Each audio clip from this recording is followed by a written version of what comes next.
Is this the dagger?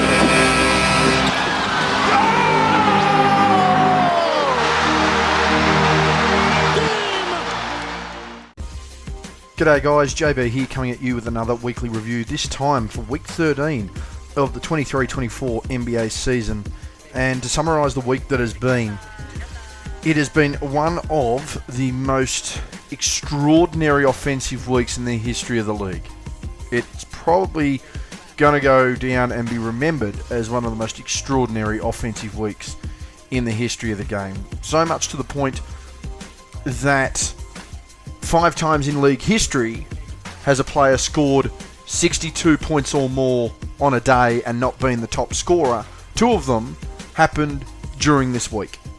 That should be about what you need to know just how the offense has ticked over here. We had some really good performances overall from teams. We had some really interesting performances from individuals. So let's not hold back. Without further ado, let's get into it. Week 13, the 20th to the 26th of January for the 23-24 NBA season. As always, starting in the East, start with Atlanta. Didn't win a game. 0-4, 18-27 on the season. Lost to Cleveland, Golden State, Sacramento, and Dallas. Dejounte Murray continuing to be the shining light on that team. And again, we're talking about players who have played in all their team's games this week. 26 points, 7.8 rebounds, 6.3 assists, 0.5 steals, 0.3 blocks on 2.8 turnovers. 46.8 from the field, 41.9 from deep, 85% from the free throw line. Getting better there. It does make you wonder, though. There is now apparently cooled conversations on Dejounte Murray. There's apparently been increased talks about Trae Young now. Just a lot going on with Atlanta. I mean, this is a team that lucked out with a conference final appearance 3 years ago and have never really bounced back since. And there just doesn't seem to be a culture that has been developed by their leaders, whether that be on the court, but also to a point now you have to really consider the front office and exactly what they're doing. There's been other trade talks with Dejounte Murray, as we know, about going to the Spurs. There's been trade talks about Dejounte Murray going elsewhere and going to the Warriors. Whether it happens, I don't know. Whether Trae Young does eventually go to the West Coast, I don't know, but it's going to be interesting to see how that one pans out. Again, they're now 9 games below 500. They've lost every game on the week. Dejounte Murray continuing to be a shining light, but, I mean, Atlanta really isn't the greatest example of success and things going to plan as of recent times. A team that is a perfect example of things going to plan in recent times and getting the job done. The Boston Celtics, 3-0 on the week, 35-10 on the season, numero uno across the league. Defeated Houston, Dallas, and Miami, and Jason Tatum leading the way. 27.7 points, 8.7 rebounds, 4 assists, 1.3 steals, 0.7 blocks, and 1 turnover. 41.5% shooting from the field. Not necessarily ideal, but he is a reasonably efficient player overall. As I said, only the 1 turnover per game. 28.6% from deep, not ideal either, but 80.5 from the free throw line. And it really is now a point suddenly for Boston where it is either put up or shut up. You either have to win the championship or you don't. And considering the shake-ups that have happened in the Eastern Conference, particularly with a really key rival over the last week and a half, it really does beg a belief that they're not absolute out-and-out favourites right now. Again, the question is, can they perform in the postseason? I mean, a team that gets blown out there in the NBA Finals, a team that then, gives up a 3-0 lead to an 8th seed, there is always going to be that question, but, if they're good enough to get over the hump right now, then you really have to assess Boston as that best team in the league, and certainly the championship favourite. Obviously, there are teams over in the West that may contend with them, but from an East standpoint right now, you would have to have them at the top of the pile. Tatum continuing to play well, Brown continuing to play well. I would be shocked if Jaylen Brown is not an all-star as well, along with Tatum. Brooklyn didn't win a game on the week. They're now 10 games below 500. 0-3, lost to the Clippers, the Knicks, and Minnesota. Mikal Bridges still trying to do his thing. 27.7 points, 4 rebounds, 4.3 assists, 1.3 steals, 0.3 blocks on 2 turnovers, 50.8% from the field, 46.4 from deep, 72.7 from the free throw line. Brooklyn just really underperforming. It's really simple. I thought they would be around a 500 team. I thought there was a capacity to do that. But I think the issue that they have now is you've got someone like Mikal Bridges that plays hard on both ends, who can be that genuine second option, or can probably be a so-so leader as far as a 500 team. But the other side of it is Ben Simmons is not back yet, so you lose an all-NBA level defender. And on his game, one of the 3 best defenders in the league. Let's not get that construed. And you load up with a bunch of guys who are just offensively flavoured. Always going to be a really tough challenge there. So Brooklyn really starting to slip, and they're seriously going to have to consider what they're going to do moving forward. I think Bridges is a good spot to have. I think Dinwiddie's a good spot to have. I think Cam Thomas is a good spot to have. But it really starts to slim pickings a bit more from there, particularly from Brooklyn, who are going to want to try and shake things up and certainly get back onto the into the winner's circle and certainly back in playoff contention sooner rather than later. Charlotte 1-3 on the week. They're 10-33. Winning against Minnesota in that significant game for Karl-Anthony Towns. We'll touch on that. Don't worry about that. Lost out to Philadelphia, Detroit, and Houston. Miles Bridges, their best player. Not a guy I like to talk very much about. 23.5 points, 8.3 rebounds, 2.5 assists, 1 steal, 0.3 blocks, 2.5 turnovers, shot 42.9 from the field, 39.4 from deep, and 93.8 from the free throw line. Obviously, a couple of moves for Charlotte. Terry Rozier is gone, traded for Kyle Lowry. He is off to the Heat. A really interesting move for me, considering I think Terry Rozier has been the best Hornet all season, without a shadow of a doubt. And then there's talk now of Miles Bridges potentially heading elsewhere and potentially joining other teams. So there's really this concern for me that they are going to try and cash in on LaMelo. And I know he's got a big contract and you've got to try and pay it out. But again, we're talking about a guy who's not on the floor very often. We're talking about a guy who has that high usage rate, who's not a good defender on a team that can't play defense. Charlotte have some real considerations to do. Some real considerations to make, decisions to make, considerations to have. I'm not saying you need to keep Miles Bridges. I don't think Miles Bridges should be in the NBA. But you've now gone absolutely all in with LaMelo Ball. Your next best player is Gordon Hayward. And that's all well and good if you've got Gordon Hayward when he was running around in Utah as a borderline all-star. Not when you've got Gordon Hayward post-ankle injury who's never looked like the player he was when he was in Utah. Genuine questions from me that need to be asked of the Charlotte Hornets. Chicago 1-2 on the week, 25 losses on the season, 21 wins, so only those 4 games below 500. Defeated Memphis, lost out to Phoenix and Los Angeles. And Kobe White with another solid week. 50-40-90 club there, 54.3 from the field, 44.4 from deep, 90.9 from the free throw line, 2 turnovers a game, 27 points, 7.3 rebounds, 5.7 assists and 0.7 steals. Chicago, again, we talked about this last season. They have this run for a week or 2 weeks where they string some consistent level of play together, players play their role, and they start to execute a bit, and all of a sudden the team looks really, really different and really composed. And then they do something like this week where you go 1-2, you undo all of your good work, and conversations start up again. There's got to be a consistency level. Chicago have not been a relevant franchise all but 2 genuine periods through their franchise's history.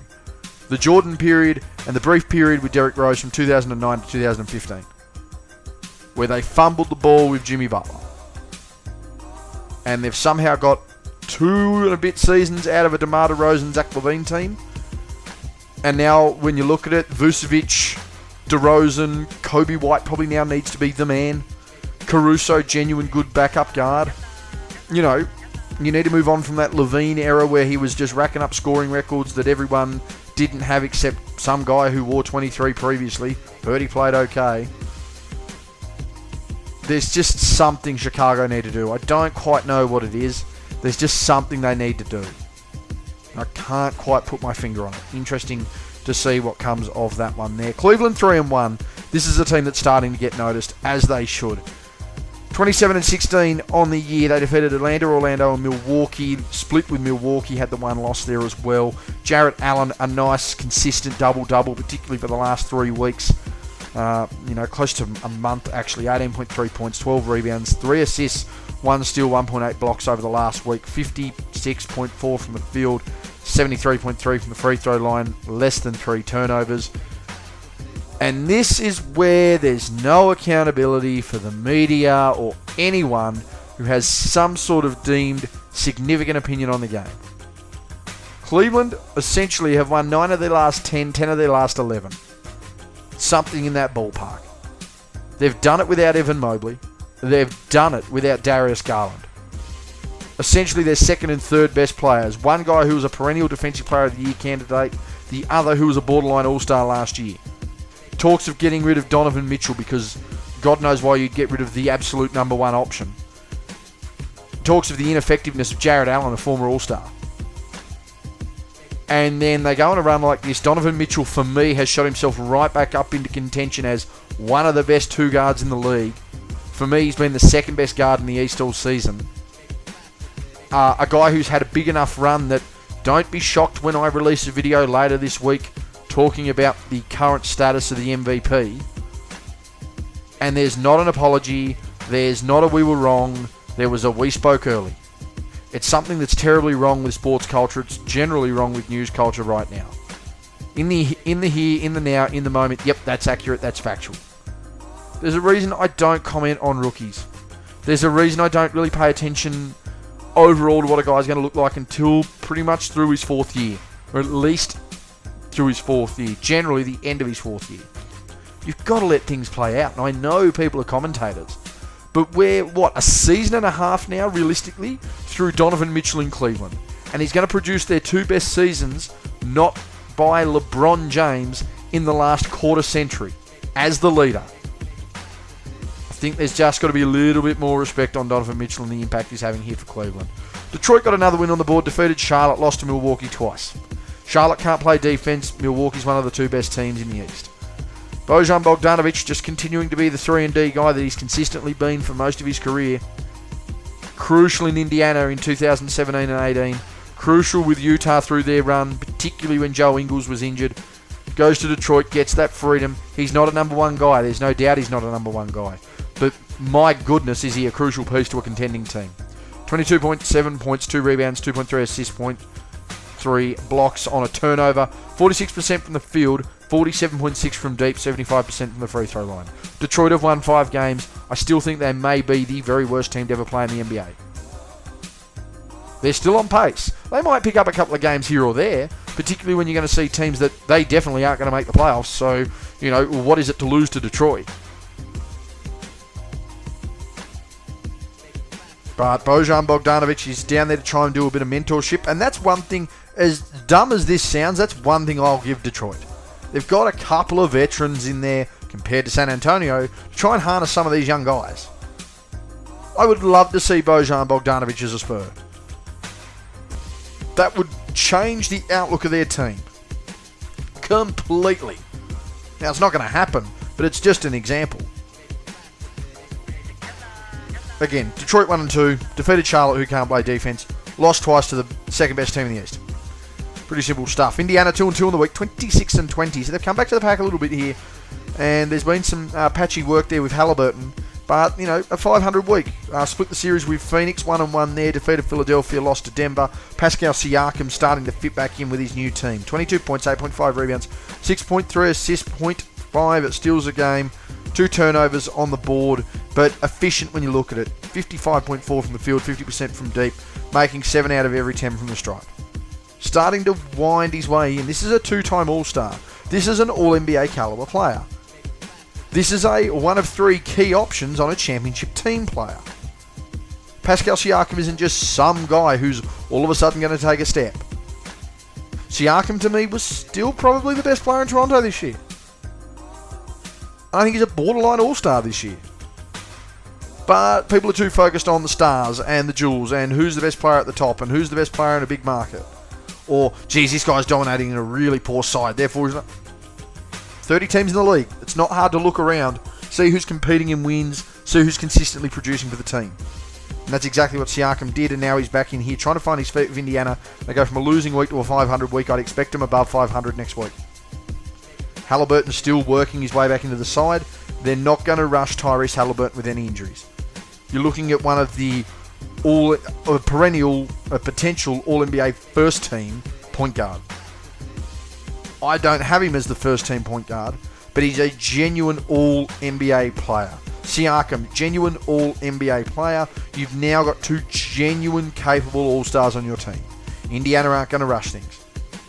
And with rumour that Siakam is pretty keen to renegotiate at the end of the year to solidify a long-term service, they are not going to waste an opportunity at all. Miami 0-3, 24-21 on the year. Lost out to Orlando, Memphis and Boston. Bam, their best player on the week. 18.7 points, 10.3 rebounds, 5 assists, 1.3 steals, 2.3 blocks, less than 2 turnovers. I'd like some more efficiency from the field, 45.5% there. Didn't make a 3 and 76.2 from the free throw line, passable. Of course, traded out Kyle Lowry for Terry Rozier. And I don't dislike the idea that Terry Rozier is on this team because they're going to be able to play with a bit more aggression, a little bit more pace. Scary Terry's been a competitor everywhere he's been. He's been able to play basketball. Everyone knows what he was like in Boston. One of the crucial cogs in the wheel for those early conference finals runs in the late 2010s. Competitive for Charlotte. Now he's on the Heat. It's going to take him a bit of time. Everyone's going to crucify him off his first game and he had 9 points. Again, like Siakam, he's gone into a new team. He's gone into a different culture. You have to give him time. I think it's only going to be a benefit of the Heat when he fits in. And I think it's going to be very interesting to see him as a running buddy with Jimmy Butler. And see the blend that he brings in with the Tyler Hero. I think it's a positive move for Miami. And it's going to be really interesting as well on the flip side of that. Now that I've talked about Charlotte, now I'm talking about Miami. What do you do with Kyle Lowry? He's going to want to compete for another championship. But can you afford to have a point guard that shoots 40% from the field, who isn't a great three-point shooter? Okay, he takes a charge defensively. He's older.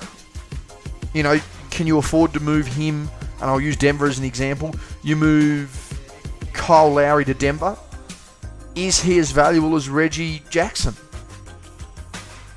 Time will tell. It'll be interesting to see what Kyle Lowry does. I think Miami have made a smart move.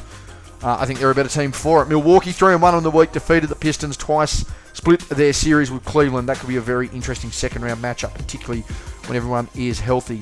Giannis, their best player on the week, wasn't even close. 29.8 points, 14 rebounds, 9.5 assists, 1.5 steals, 1.5 blocks. Just under 4 turnovers, 59% from the field. I'd like to see better three-point shooting at 28.6. I don't know anyone that would disagree with that. 54.3 from the free throw line. I'd like to see better than that. They've had 3 coaches since the All-Star break last season. Doc Rivers set to be their new coach.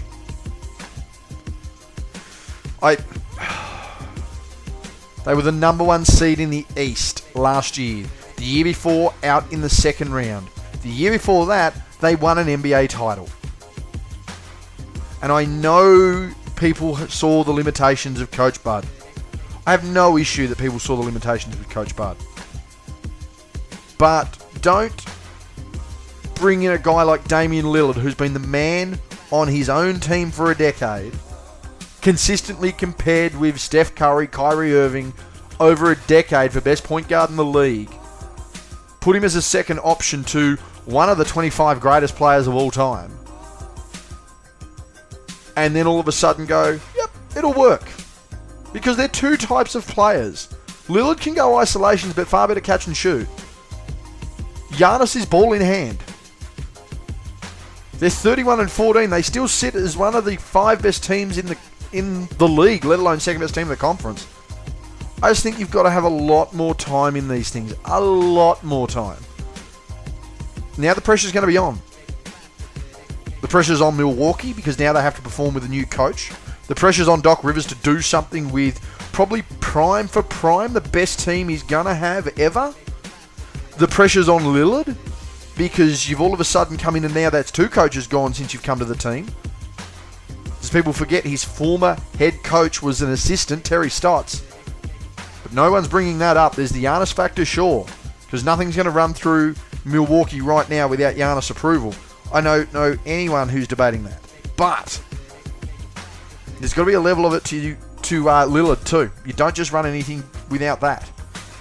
Milwaukee 3-1, that's the answer they needed to have on that week. That is the answer they needed to have on that week. We'll see how they play out from there. A team that is flying though and still not getting the respect, and they're starting to really crunch some numbers as well. The New York Knicks 3-0 on the week. Defeated Toronto, Brooklyn and Denver. Jalen Brunson. Just being Jalen Brunson. 56.4 from the field, 40% from deep, 95% from the free throw line for 29.7 points a game. 3 rebounds, 5.7 assists, 0.3 steals, less than 3 turnovers, 2.3 to be exact. Again, they've refined the process with him and Randall.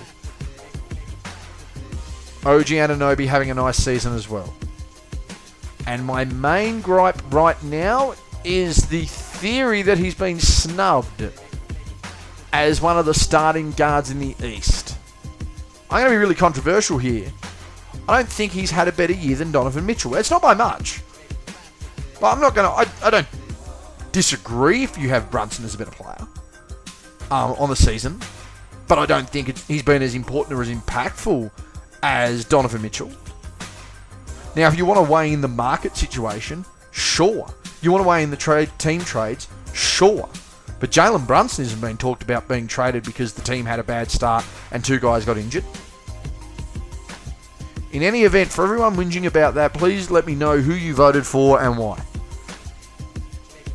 Because I've got no issue with Brunson being a reserve. Jalen Brunson's been one of the 12 best players in the East this season. Jalen Brunson should be an all-star. I don't know anyone debating that fact. Julius Randle should also be an all-star. I think New York have 2 all-stars. They're a decent team. And some are saying, is he the best Knicks since Patrick Ewing? I think he's the second best Knicks since Patrick Ewing. I think Karl-Anthony would like to have a conversation with people. As much as people don't want to talk about it, Melo had some really big shots and some big moments with New York. Pretty sure he got him to the exact same distance, the second round. Was he as probably reliable as Brunson? Oh, that's debatable. But that's the level of impact that Brunson's having right now. He's having that level of conversation. Because if you're going to go in the timeline of the history of the Knicks, particularly from their championship year for that perspective, it's Willis Reed and Walt Frazier. It's Bernard King. It's Patrick Ewing.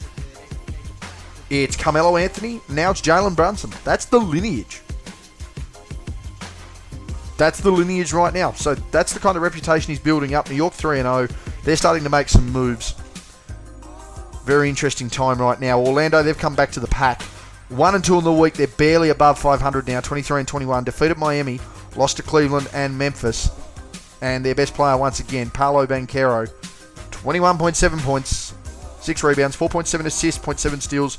0.3 blocks. Less than 3 turnovers at 2.3. But it's getting that efficiency back on the board. 43.8% from the field. 33.3% from deep. 68% from the free throw line. And I also preface that comment with the fact that, yes, he's in his second year. This is his sophomore slump. Not statistically, efficiency-wise. Because now teams have a scout. Now teams know he's the number 1 option. They've seen him play. Next year's the real key. Because Orlando being a 500 team this year, okay, they start out in a blaze of glory, but, they were always sort of going to come back to the pack once teams started getting the things right and all of that sort of stuff. I called that a few weeks ago. It's happening now. But when you're going to have a young team that's committed, that communicates, that clearly shows potential, and they're all second, third year players, there's always going to be little points of interest, little nooks and crannies to navigate. This is currently one of them. For Banchero, it's the efficiency. That is all it is getting that efficiency down, getting that efficiency done. But it's his second season. I mean, I think the biggest compliment I've seen for him so far was that people were willing to put him up there in a discussion with Domantas Sabonis. I think Sabonis is a better player. I think Sabonis has a case for being one of the 10 best players this year. And I think he's been clearly Sacramento's best player. But we're already having that level of conversation. Comparing him to a top 5 center in the league. Genuine conversation being had right now. Orlando have come back to the pack. Still a little bit of work to do there. Now we move on to one of the talking points. We move on over to Philadelphia. 2-1 of the week. Defeated Charlotte. Defeated San Antonio. Lost to Indiana. They're 29-14. And golly gosh, their player of the week was Joel Embiid. Now, it doesn't take a genius to know why people have Joel Embiid as one of the best centers in the league. It should not be a genius to work. It shouldn't take a genius to work out why a man who's averaging 36 points a game for a season, or a man who posted a 70-point game, is their player of the week. To give you an idea, Joel Embiid on the week, 2-1 record. Lowest game was 31 points.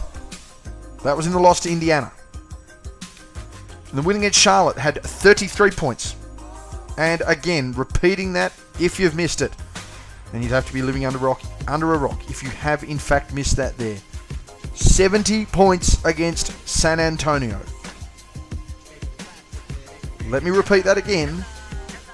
70 points. The man averaged over 40 points a game for the week. And again, I'm just going to point out, the 31 that he had was in the loss. He performed relatively under his full season efforts in the loss. But let me also point this out. In a week where we saw 2 70-point games and 2 60-point games, what is wrong with the NBA right now? I'll give full credit to the effort. I've got nothing wrong with the effort and the energy that it takes. Embiid, for the record, 44.7 points, 11.7 rebounds, 4.3 assists, 0.3 steals, 1.3 blocks a game, on 2 turnovers. Shot 54.8 from the field, 42.9% from deep, 86.7 from the line. Big week for Joel Embiid.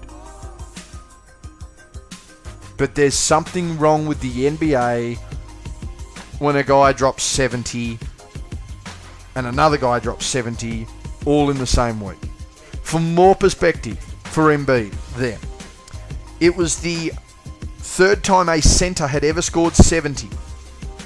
The only other guys to score 70 were David Robinson and Wilt Chamberlain. Robinson did it once. Embiid has now done it once, and Wilt did it 6 times. He's now averaging 36 a game. 29 and 14.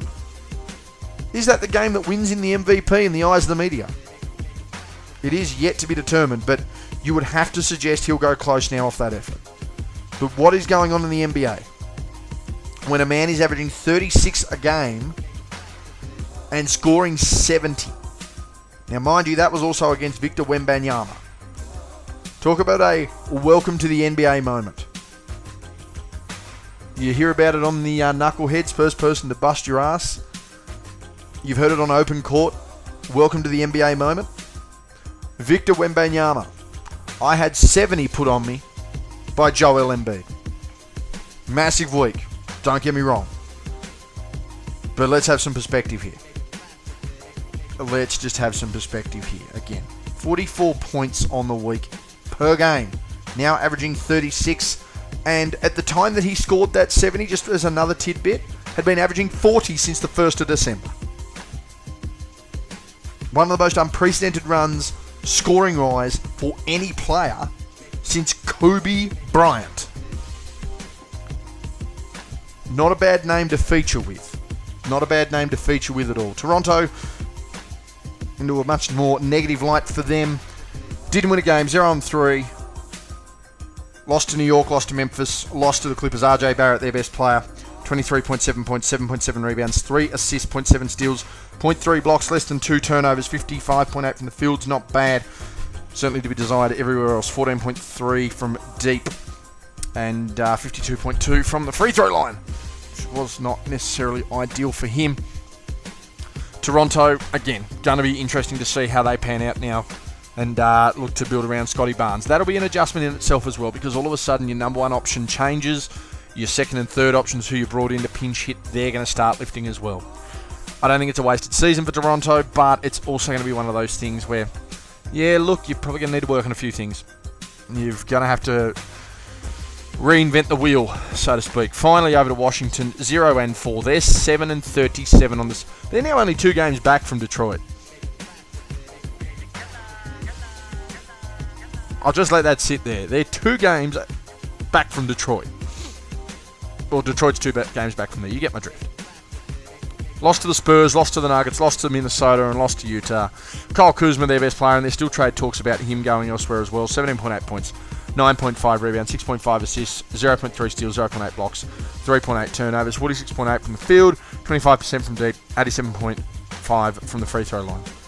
One of their best years last year in quite a while, and from what I can gather, it's going to be officially, from what I can gather, based on the pace they're playing at, it may be the 45th, I think it's going to be the 45th time in league history that they're not going to have a winning record, or they're a chance to lose 50 games. That is a bad franchise.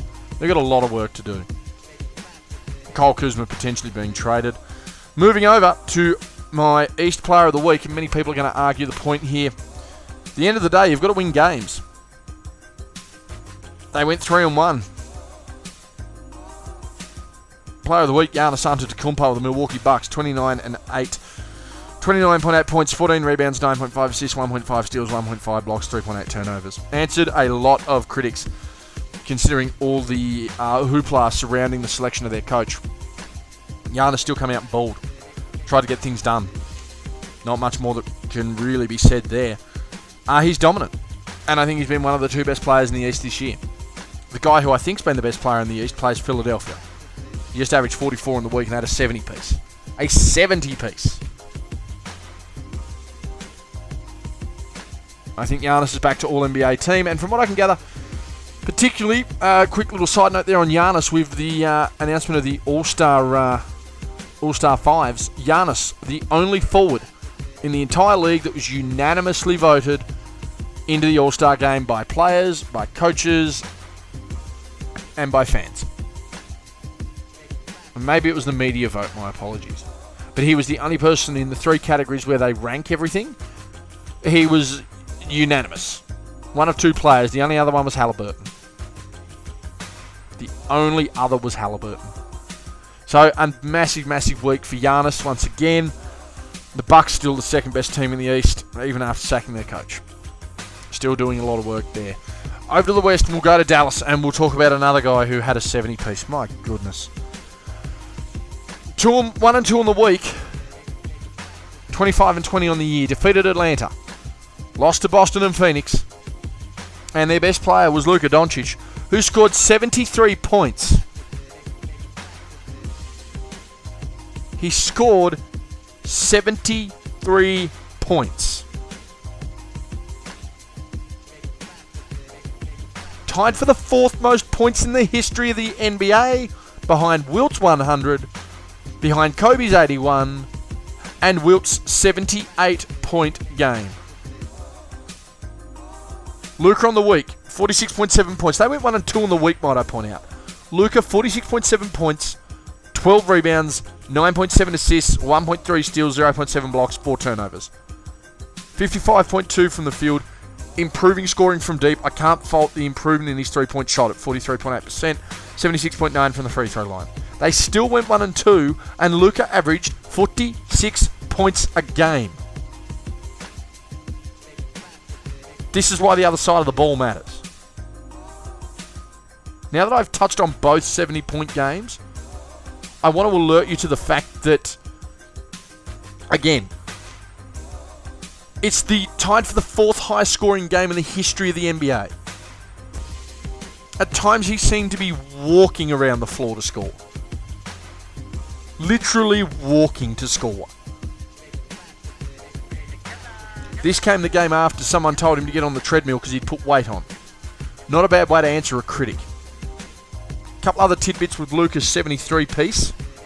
My God, did I just say Luka had a 73-piece? I mean, for some other perspective, there's been 11 games in the history of the NBA that have seen a player score at least 70 or more points. 4 of them have happened in the last 18 months. From 1946-7 through to 2021, 7 of them occurred. From 22 to 23, 4 of them have occurred. Can we start to really just pay attention to this? This isn't a sudden instant evolvement of players, by the way. Let's just take that hint there. Just to add on top of the Luka thing too, it's the second highest rated game based on box score, on game score versus per Basketball Reference. It's the second best game ever. The only thing ahead of it was Jordan's 69 points. And based on how many he scored, there are only two other stats that I've got. It's remarkable how efficient it was, which is why I'm trying to get people to understand Atlanta and everyone else where he got it done. He's the only person to score 70 points on at least 75% shooting. And based on true shooting percentage, it's the most efficient 70-point night in league history. It has a case as one of the most dominant offensive nights in the history of the NBA. If you didn't see Kobe's 81 points, go and watch this. Just ridiculous stuff. I full credit to these guys who have scored all these points, by the way. Like, I don't care what level you're at, you've scored those points. But can we just have a bit of perspective on everything involved in it? Just a little bit of perspective, please. Denver, 2-1 on the week, 31-15 on the season. Yes, that's right. The Denver Nuggets, who people still think can come out of the West with home court advantage to win a title, have the same record as Milwaukee, but we'll touch on that. Defeated Washington, Indiana, lost to New York, and Jokic with another stupid week. 34.7 points, 12 rebounds, 7 assists, 0.7 steals, 1 block, less than 3 turnovers. And JC on a bicycle. 71.9% from the field. 71.4 from deep, and 89.5 from the free throw line. A rounded 35, 12, and 7 on 72, 71, 90. Oh. Just another ridiculous week for Jokic. Denver, they've now slid a little bit. I know they're not in the top 3 anymore in the West. Clippers have had a real surge. They've won 22 of their last 26. That's a really nice run. But again, as I mentioned for Denver, they just need home court advantage. I think they'll be fine. Leading into and out of the All-Star break will be a real determining factor, and the month of March will make or break this season, I feel. Very hard to write them off, though. Again, it's dumb to think that a guy who averaged around 35, 12, and 7 wasn't the best player in the NBA this past week. Mind-boggling. Golden State 1-1 on the week, only the 2 games in return following the death of their assistant coach. Win against Atlanta, lost to Sacramento. Steph still trying to really plug away. They're 19-23 on the season. 29 points, 4.5 rebounds, 5 assists, 0.5 steals, less than 2 turnovers. 47.6 from the field, 50% from deep, perfect from the stripe. I don't know what Golden State have to do. I don't know how it's going to happen. There's only one absolutely untouchable piece on that team. Only one. It's the guy I just mentioned. It's the guy that's on screen. I don't know what they're going to do. I don't know how they're going to do it. I don't know how to repair it. Any of that stuff. But they need to find a way very, very soon. Because it's not really one of those things where they can turn around and go, oh yeah, no, we're just out of a slump. The big thing I'm liking is Kuminga's key minutes. I'm really liking that. He brought it up the wrong way, but now he's justifying his position. So there's clearly some go in these young guys. There's clearly some potential with these young guys.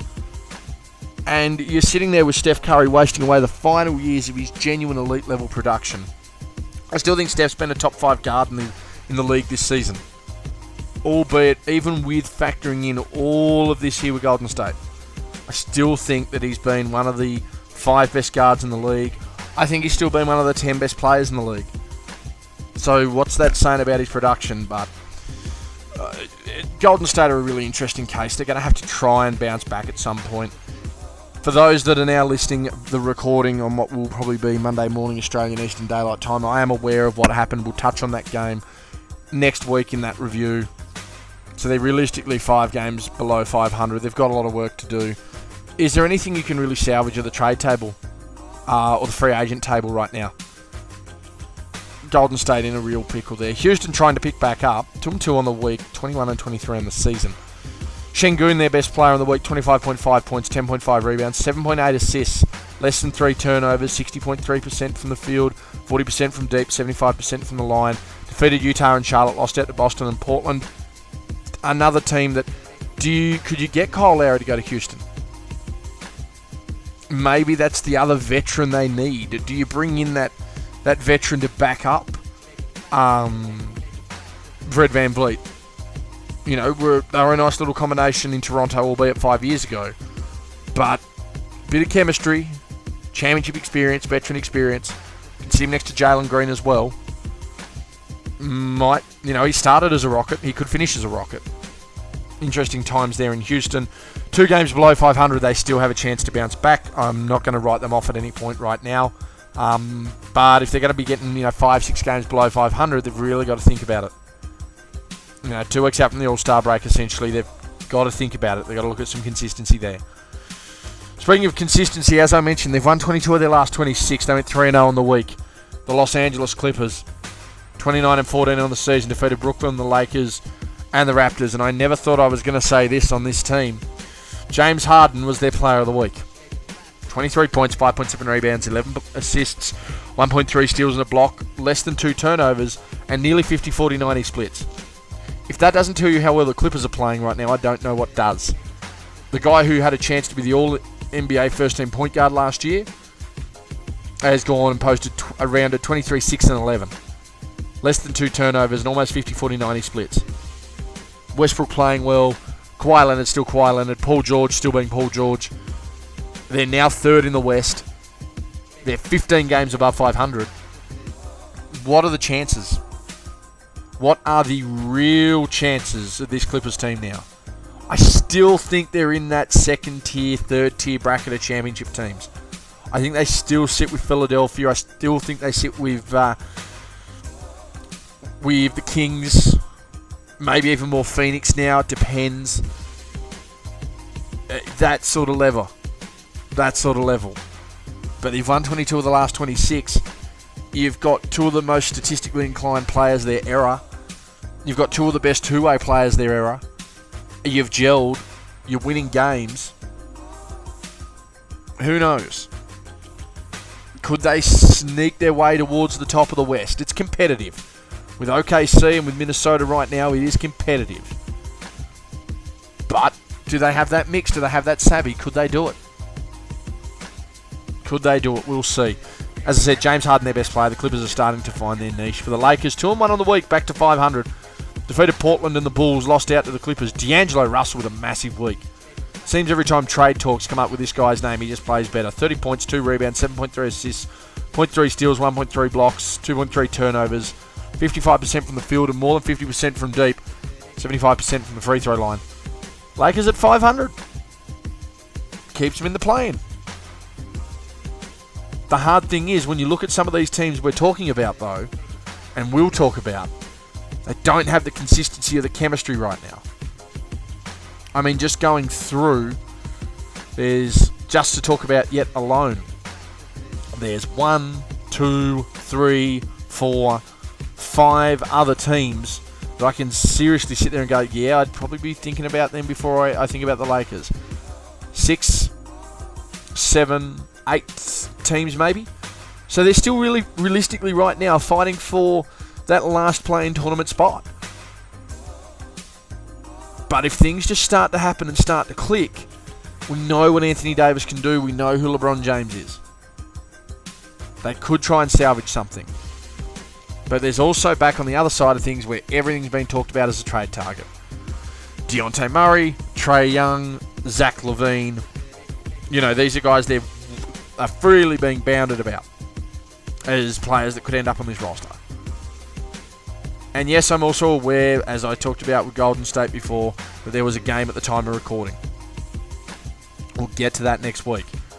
But the Lakers 2-1, they've just got to keep showing that level of improvement. If you're going to be a 2-1 team for the rest of the season, I mean, that's a playoff team. Don't worry about playing in team. That's a playoff team. See what they can do. D'Angelo Russell with a really productive week, and one of the best weeks he's had outside of that All-Star season with the Nets. I tell you what's an unexpected week, and that's Memphis. 3-1. Defeated Toronto, Miami, and Orlando. They're 18-27 on the season. Lost to Chicago. Jaren Jackson Jr. with a nice little week there. Not necessarily the pick of a bad bunch, but certainly a a mixed bag as far as game-by-game performances for the Grizzlies. Jackson himself on the week, 24.5 points, 6 rebounds, 3.8 assists, 2.3 steals, 0.8 blocks on 3.5 turnovers, subpar field shooting, converted from the line, played good defense. Memphis right in at 27. I'm not reading anything to this really nice, lovely run of the week, but when you're going to look at everything in totality, Chicago were always going to try and snag a win to not have a disastrous week. Toronto have struggled somewhat. Miami didn't win a game, and Orlando coming back to the pack. Got to be realistic about how Memphis have gathered these victories here, but nonetheless, you can only beat what's in front of them. They've gone 3-1 on the week. It's better than a lot of teams. You know, it's way above 500. Could have been a lot worse, but it's above 500. Nice week there for Memphis, and something to sort of look forward to, particularly as a Grizzlies fan, if that's something that you're inclined to do. For Minnesota, they're 2-2 on the week, 32-13. 32-13. One of the 2 best teams in the West, one of the 5 best teams, one of the 3 best teams in the league, let alone one of the best 5 teams in the league.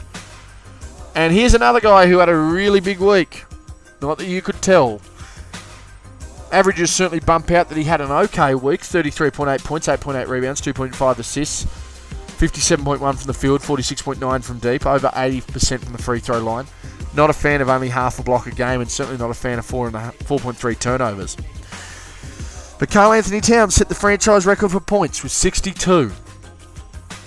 What was the issue there? 2 issues. Number 1, it was in a loss to Charlotte. Make it 3 issues. Number 2, the loss against Charlotte saw a very bad performance from Anthony Edwards. And number 3, from a Karl-Anthony Towns standpoint, it was the first time since 1978 that someone had scored at least 62 points on a day and not been the top scorer. The first time since 1978. And how does that work out? 45 years almost? Over 45 years waiting to do it. Closer to 46. And then it happened again 5 days later.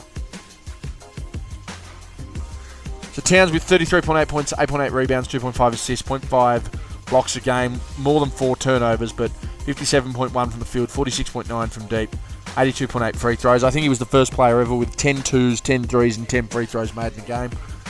But they lost. Ironically, he cut his scoring back, wasn't the main focus. They started winning again. As much as I love the fact he had a 60-point game, it's a real come-to-Jesus moment. Of, yep, now I know my role. Now I know my spot. This is where I am. This is what I need to do. This is how we succeed.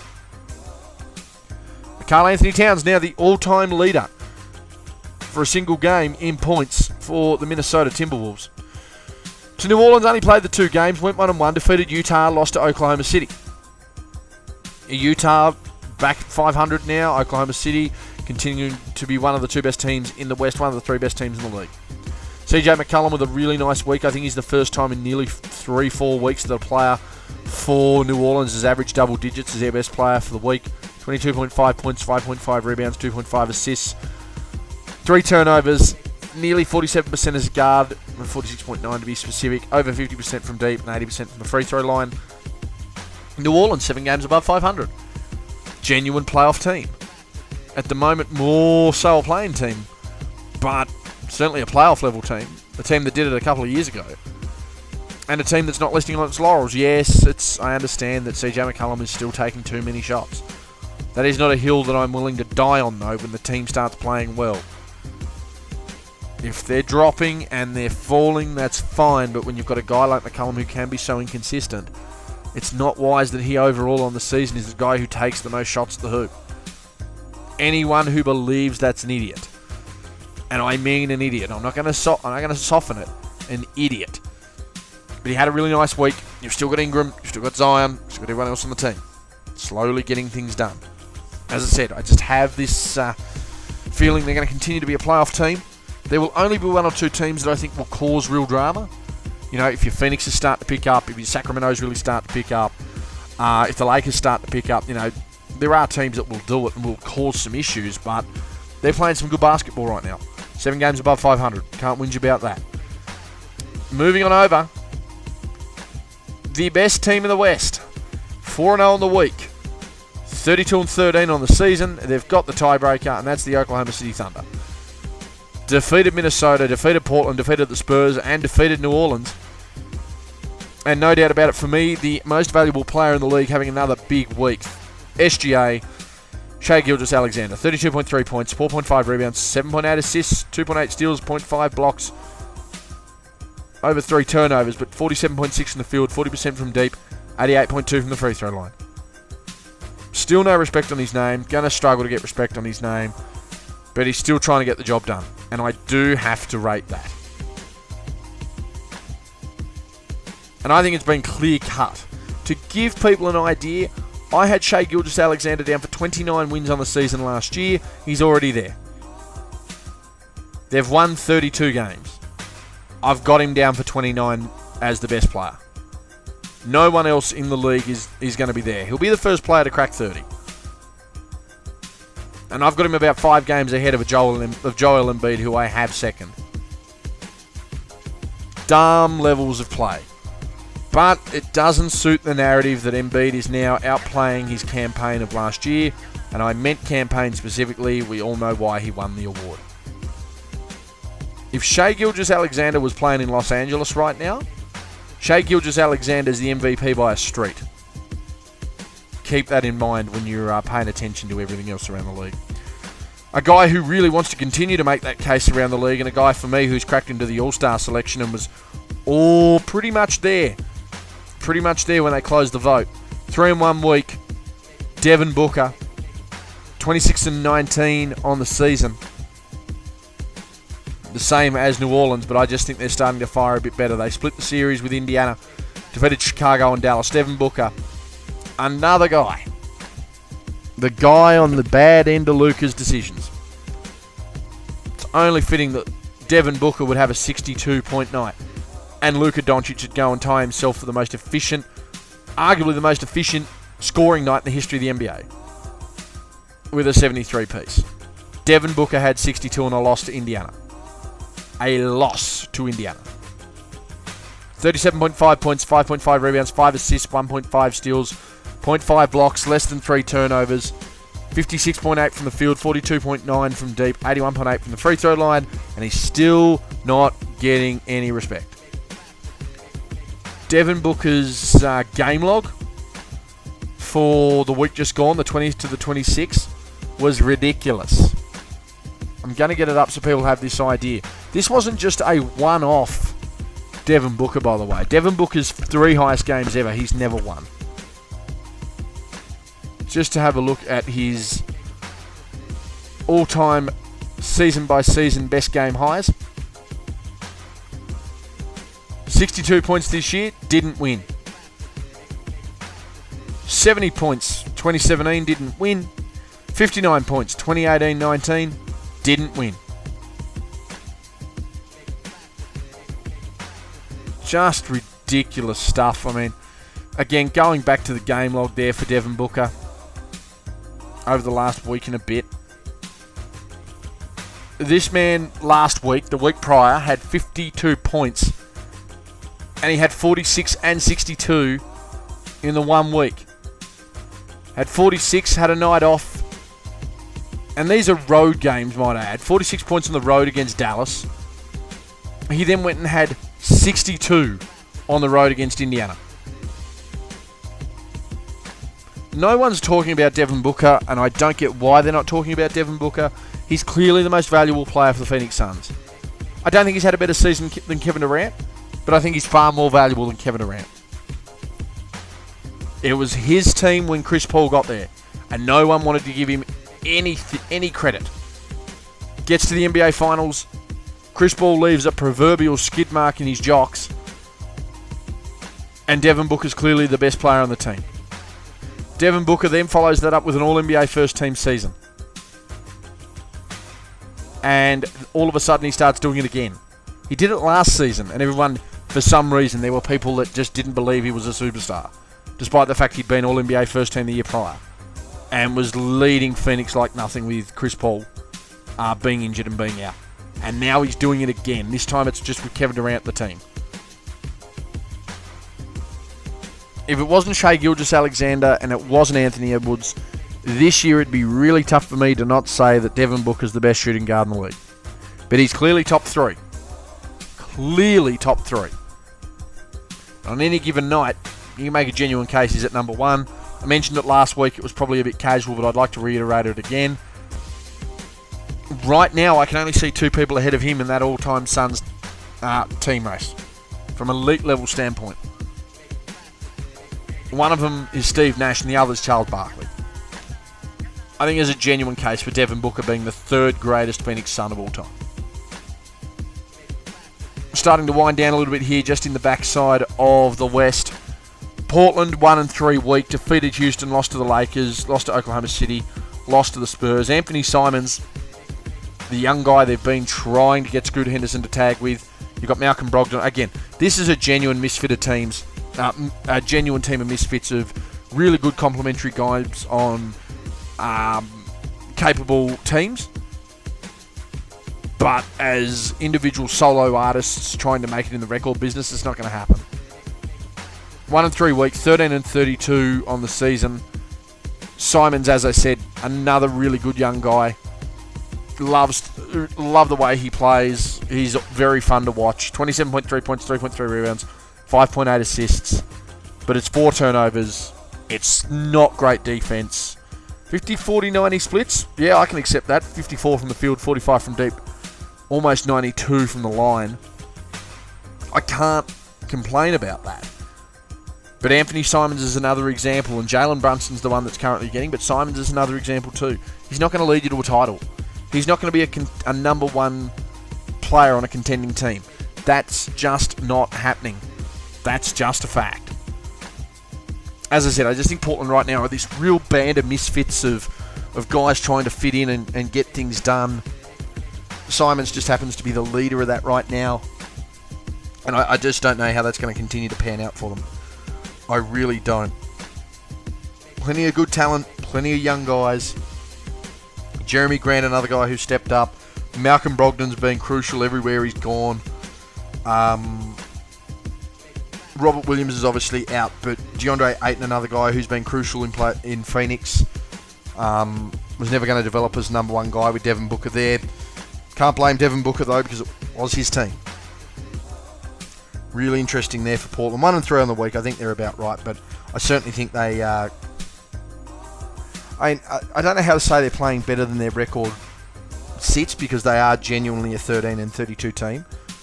But I have more faith in them at 13-32 than I do the Spurs with 9 wins. Certainly more than I do than, even Memphis at 18 wins right now. If you want to go even further back, you want to go into the East, more faith than Washington. You could argue as much faith as Toronto at the moment. Certainly more than Detroit, and certainly more than Charlotte, from how I see it there anyway. So, they're certainly bottom 3rd of the league, but they just need that piece. I don't know what that piece is or who that piece is, but they certainly just need that piece. Plenty of young guys and plenty of good role players on that team, but you're not going to win with a full team of role players. Someone's got to step up and step out. And it's either going to be Henderson, it's either going to be Grant, or it's going to be Simons. I just don't know, considering, Scoot Henderson, probably a guy that probably needed 1 more year in college. To Sacramento, 2-0 on the week, 25-18. They're trying to steady the ship. Harrison Barnes with a career week. 35.5 points, 4 rebounds, 1.5 steals, 0.5 blocks, less than 1 turnover a game. It's one of the most efficient 30.2 game stretches we've had in some time. 35.5 points, 54.5 from the field, 55% from deep, and perfect from the line. And that's a guy who's just running the hot hand. And, I'm happy to get into it, but I think Harrison Barnes has just been a maligned guy because everyone expected him to totally stand up and totally step out and totally be in control in different scenarios and circumstances. But we're talking about a guy who's a genuine role player, who was a genuine 3rd, 4th option on a championship team, a guy who got forced into limited touches and somewhat isolation playing in Dallas with Luka. And now he comes to Sacramento and they've got a big guy who's now able to distribute the basketball in in Domantas Sabonis. Other young guys who can score like a Keegan Murray and De'Aaron Fox. So considering everywhere he goes, this is the role he gets put into. The teams don't necessarily fail beyond absolutely exorbitant ball use from one individual. I think Harrison Barnes has really carved out a pretty niche career. It was one of the key reasons that the Warriors succeeded in that playoff run in 2015, but no one's to give him credit for that because it's way easier to use him as a scapegoat in a bad Game 7. Really nice week for Harrison Barnes. I think that sort of should shut up a few people. Spurs 2-2 in the week, 9-36 on the season. Defeated Washington and Portland, lost to Philadelphia and Oklahoma City. And Wemby just consistently now being the best player for the Spurs. At some point, they've just got to keep getting in the ball. I was talking to a colleague the other day, a pretty big Hoops fan. There's no reason Victor Wembanyama as a rookie shouldn't be 25 and 12 with 4 blocks. Like we're talking Shaquille O'Neal, David Robinson level of rookie season. So far this week, on that week, 26 points, 9.8 rebounds, 3.5 assists, 3.5 blocks, 0.8 steals, 4 turnovers. Again, we're talking about a guy who's going to be at his worst right now. 47.4 from the field, 35% from deep, 83.3 from the free throw line. Again, it's clear they're going back into a focus now for Victor Wembanyama. And they should. We're talking about a guy who's had more upside, or as much upside as, I don't know, LeBron James 20 years ago. There's no way that you should not be trying to work things through that guy there. For Utah, finally, 1-2 in the week, 23-23. They're at 500, had a bit of a slump, but a really consistent week for them. I had Colin Sexton as their best player. 20.3 points, 3 rebounds, 6 assists, 1 steal, 0.3 blocks, less than 2 turnovers, 48% from the field, 38.5 from deep, 88.9 from the free throw line. As I mentioned, lost to Houston, New Orleans, defeated Washington. Utah just hitting their straps, just hitting their points. If you wanted to put them on a scale, you've seen Orlando come back to the pack, and you've seen Utah catch up to the pack, which is really good to see because there's nothing worse than having a heap of easy beats in a conference. Utah were looking like that for a point, but they're not now. Colin Sexton stepping up is also crucial. You've got Lauri Markkanen, who's continuing to make all NBA level contributions, all-star level contributions. You've got Jordan Clarkson, who's been consistently probably the best second unit scorer that wasn't a leader almost for the last decade. People forget he was pretty good on the Lakers. People forget he was pretty consistent at his early days in Utah and always has been now. There's trade talks for him once again. I don't see it happening. Utah would want a lot in return, and they'd want someone that's going to be capable of Clarkson. They understand what they've got. Do I think you win with Jordan Clarkson as your leader? No, I still think Utah are that one more piece away, but when you look at the upside of Indiana making those moves, there's more of a chance of Utah doing it now than at any other time previously. Particularly now that they've actually got players, and now that there's some evidence to suggest that it can happen. So they're at 500, they've caught back up, they're going to start to shake a little bit. And if you are a team heading into the playoffs, and a team certainly heading out of the playoffs, particularly through March, I wouldn't want to be playing Utah, especially if they're hitting their straps and if they're just going to be taking games away from people. Because Utah certainly come across as a team that, yeah, we might not be making the playoffs. We're going to make sure you don't make the playoffs either. The guys are really hitting their straps there. Going to be a shock for people, but I had to go with the guy who led his team to a 4-0 record as Player of the Week. Is there potentially an inherent level of bias in my selections at both? Yes. But I value winning over a lot of pretty much everything. Empty stats don't do it for me. Okay, Embiid averaged 40-something points. But they had a week they should have gone 3-0 in and didn't. Devin Booker had a massive week, there's no doubt about it. But Phoenix didn't win as many games as OKC. And don't get me started on Dallas. They won one. They had a victory in one game. Shea led his team to a 4-0 week. Averaged around at 32, 5 and 8. 3 steals, half a block, 48, 40, 88 from the line. for me, the MVP of the NBA. As I said, the one thing that hurts Shea, the one thing, is he does not play in a big market. But you could bet every dollar you have that if Shea Gilgeous-Alexander played in Los Angeles, if Shea Gilgeous-Alexander played for one of the Texas teams, particularly probably San Antonio, if Shea Gilgeous-Alexander played for Boston, Philadelphia, New York, or Chicago, there's no question who the MVP of the NBA is. No question. And he's a shining example of what happens when people say they watch stuff and they clearly don't. He's number one for me. Wrapping up with the top 10 in each conference to the end of that week. The Celtics, the Bucks, and the Sixers still clearly the three best teams in the East.